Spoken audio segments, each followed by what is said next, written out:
Ronnie. Bonjour Nathalie. Nous revoici donc à Jérusalem pour étudier la Haftara de la semaine. Et il s'agit cette fois de Mishpatim, donc tiré de Jérémie 34, qui a ceci de particulier qu'elle nous parle de la liberté, et plus précisément de l'affranchissement des esclaves.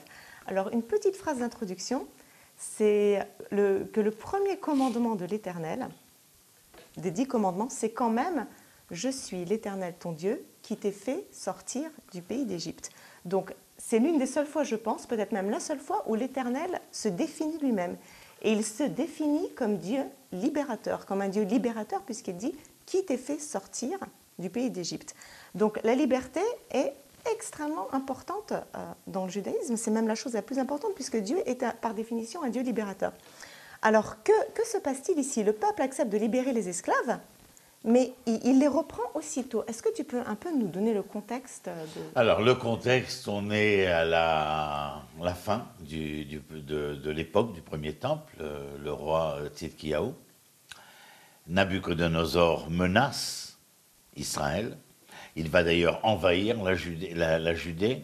Et avant que Tzidkiyahu soit mis sur le trône par Nabuchodonosor, il aura envahi la Judée une première fois, mis d'une certaine manière sous servitude, sous son joug, le royaume de Judée, avec une autonomie royale, politique et économique également. Et Tzidkiyahu va décider de se rebeller contre le pouvoir de Nabuchodonosor, d'être délié du vœu d'allégeance. Et à cette époque-là, le prophète est donc Yirmiyahu, et le texte nous dit ainsi: après que le roi Tzidkiyahu conclut une convention avec tout le peuple de Yerushalayim, à l'effet d'y proclamer l'émancipation et que chacun remit en liberté son esclave et sa servante d'origine hébreu, afin que nul ne afin que plus personne n'ait à son frère. Oui, enfin là, le mot, il est mal écrit. Dans la servitude, son frère judéen. Il y a donc une volonté de paraître comme un justicier social. C'est-à-dire... Il répond quand même à la volonté de Dieu de demander d'affranchir les esclaves. Absolument. On a le droit d'avoir un esclave pendant 6 ans, mais la 7e année, quoi qu'il arrive, il faut l'affranchir. L'esclave dont il est question ici, c'est l'équivalent du taular en prison. C'est-à-dire que celui-ci a été pris la main dans le sac, jugé et condamné. Mais il n'y a pas de prison en Judée. Il n'y a pas de prison dans Israël. Donc en fait, la prison, des malfrats à la prison est l'asservissement du personnage chez celui dont il a lésé les biens et qui doit le recevoir afin dans le giron familial, de pouvoir le rééduquer, le réinsérer. C'est une réinsertion sociale. Mais ce qu'il y a d'important ici, bien entendu, donc il est clair comme axiome de base, absolument, comme axiome de base, l'esclavage définitif, à aucun moment et en aucun lieu, concernant les enfants d'Israël, ne peut avoir droit de cité. Maximum, la 7e année, il est libéré. Alors, est-ce qu'il faudrait penser par rapport à aujourd'hui qu'un prisonnier devrait être libéré la 7e année, quoi qu'il arrive? Si on prend le modèle de l'esclavage pour les prisonniers... Oui, alors là, tu touches directement à la finitude du processus. Mais il y a l'évolution de ce processus qui est voulu, à savoir éduquer, réinsérer le personnage au sein de la société. Il n'est pas mis dans une cellule à attendre que les jours passent ou comme aujourd'hui, avoir le droit au téléphone, à la télévision et à je ne sais trop quoi. Enfin, nous savons ce que sont les prisons en Occident. Tout le monde est au courant. Ici, il y a une réinsertion sociale, c'est-à-dire une éducation qui doit être faite. Peut-être n'a-t-il pas eu... Je ne sais pas si l'esclavage, ça peut jouer le rôle d'éducation, mais ce qui est intéressant, c'est quand même que la 7e année, quoi qu'il arrive, il doit être libéré. On a souvent... Oui, mais Éved, l'esclave, dont on traduit cela par esclave, c'est celui qui est en servitude, c'est-à-dire celui qui est au service de Nahon. Mais s'il se marie et il a des enfants, il reste dans le giron familial et le Baal Habaït, celui qui a été lésé, est obligé de subvenir aux besoins non seulement de son serviteur, mais de la famille qui se crée. Donc, c'est lié à la responsabilité. Ce qu'il y a de si particulier dans cette Haftara, c'est le fait que, oui, les enfants d'Israël acceptent de se libérer, leurs serviteurs, leurs esclaves, de leur rendre la pleine liberté. Et c'est une manière pour les enfants d'Israël de répondre parole adressée à Yirmiyahu par le Seigneur après que le roi ait conclu une convention. Il faut libérer, c'est-à-dire que, à mon humble avis, la crainte de l'arrivée des forces impériales hégémoniques de Nabuchodonosor fait que les enfants d'Israël répondent à cette demande. C'est-à-dire, allons plus loin, c'est-à-dire qu'encore une fois, à mon humble avis, la volonté de remettre dans notre quotidien le droit, la justice, l'amour, etc., est conséquent de la crainte inhérente à l'arrivée de ces forces hégémoniques. Mais d'ailleurs, une fois qu'ils se seront convaincus que le danger est passé, peu importe maintenant de rentrer dans l'histoire, nous n'avons pas le temps, mais une fois le danger passé, que vont-ils faire ? Reprendre leurs serviteurs en servitude. Et donc nous voyons là qu'il y a un acte, une action qui ne relève pas de la vertu foncière et probante de ces Judéens-là, mais à savoir que la responsabilité dont ils veulent se référer est causale et non pas morale. C'est un travers qu'on retrouve souvent, ça. Au moment de la crainte, le peuple est prêt à obéir au roi. Dès que ça va mieux, il oublie. Il reprend ses esclaves, il n'a plus peur. Est-ce que vraiment le peuple obéit par peur, plus que par gratitude ou par foi ou par... Tu te rappelles, dans notre tendre enfance, on nous avait appris, en terre de Gaulle, la peur du gendarme. Oui. Bien, la peur du gendarme est un concept. Pourquoi y a-t-il le gendarme au point qu'aujourd'hui, sur les routes, on peut mettre une image du gendarme, et pas le gendarme lui-même, en voyant l'effet secondaire qui est que les voitures ralentissent, alors que le gendarme est en carton. La peur du gendarme. Mais ce qu'il y a ici de très important, à mon humble avis, parmi tout ce que nous avons dit, c'est le fait que quand je parle de causalité et de moralité, on met la causalité, la cause des choses, bien avant la morale.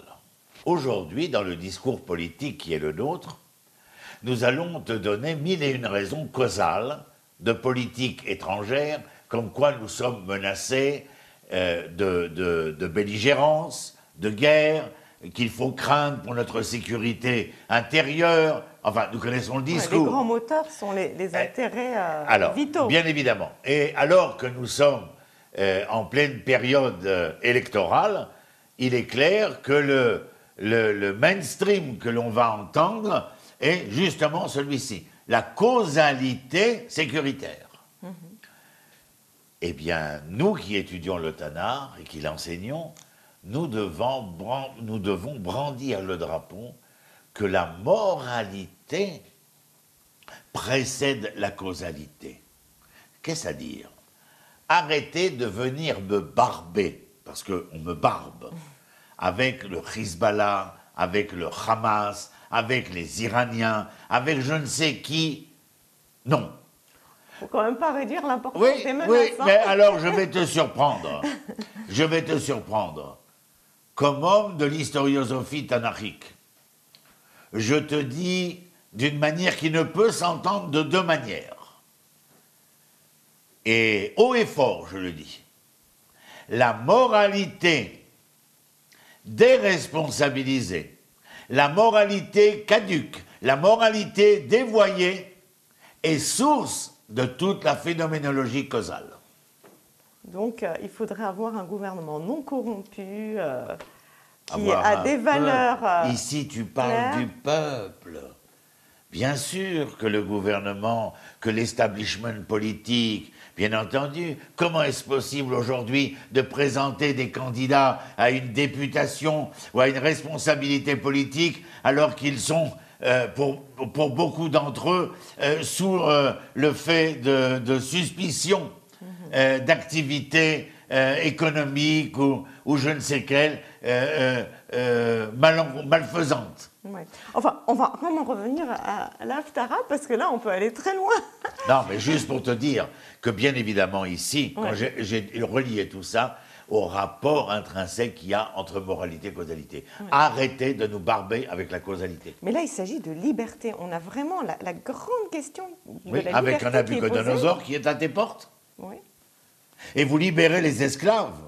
Faites semblant de faire valoir la raison de la liberté, de l'égalité, de la fraternité, parce que Nabucodonosor est aux portes. Mais si vous aviez pensé à la liberté, à l'égalité, à la fraternité, avant cela, qui vous dit que Nabucodonosor ne serait pas arrivé là? La moralité précédant la causalité.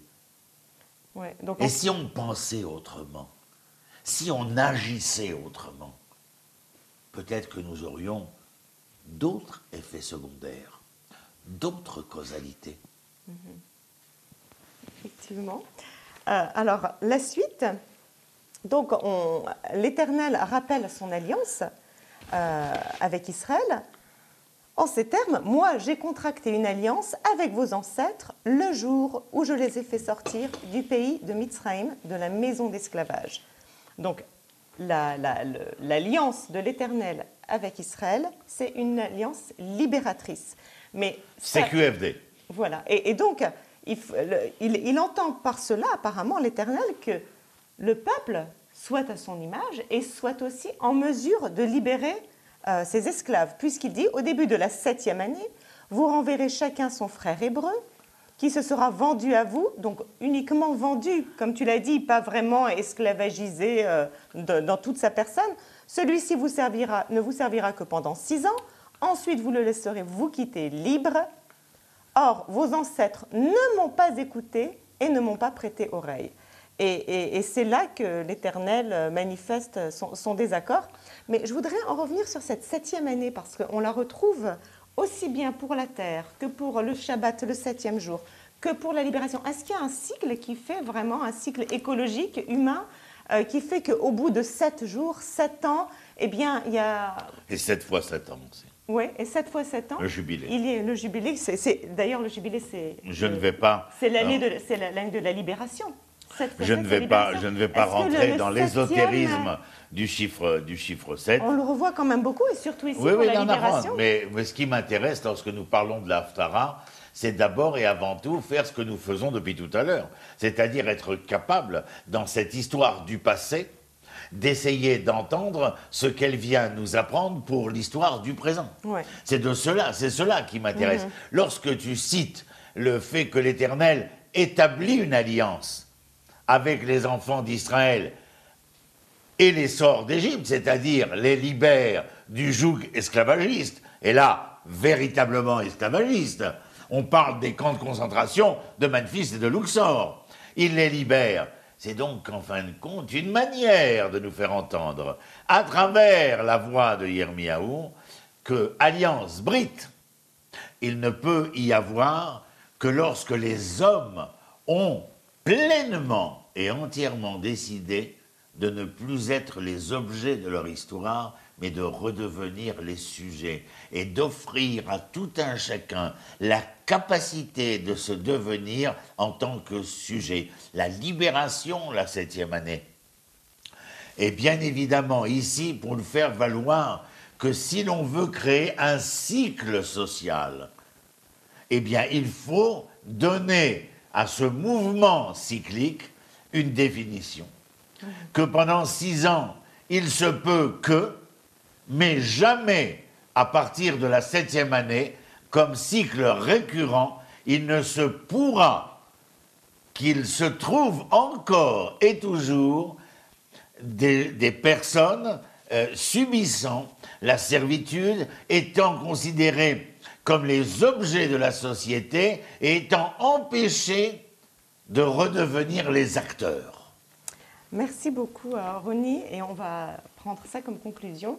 Donc, d'après ce que je tire de cette dernière phrase, c'est que la liberté, c'est en fait arriver à devenir le sujet de sa vie et non plus l'objet. Et c'est ainsi que l'alliance se fait. Et c'est ainsi que l'alliance se fait quand l'homme devient on ne fait pas d'alliance de son histoire. On ne fait pas l'alliance avec des hommes. Ni avec des esclaves. Avec des hommes ayant voulu demeurer des objets. On fait une alliance avec des hommes libres. Voilà. Merci beaucoup, Ronnie. Shalom, shalom, Toda Rabba.